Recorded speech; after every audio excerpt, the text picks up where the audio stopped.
Here's Silver Tempest with a Regidrago on the front, Sword and Shield. Silver Tempest, like I said. The other Sword and Shield Silver Tempest packs. It has got a Lugia on the front.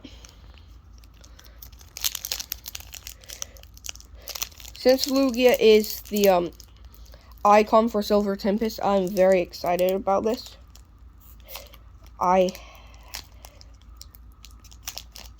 have a good feeling about it. As usual, we take this part out. We have got here a Hawlucha,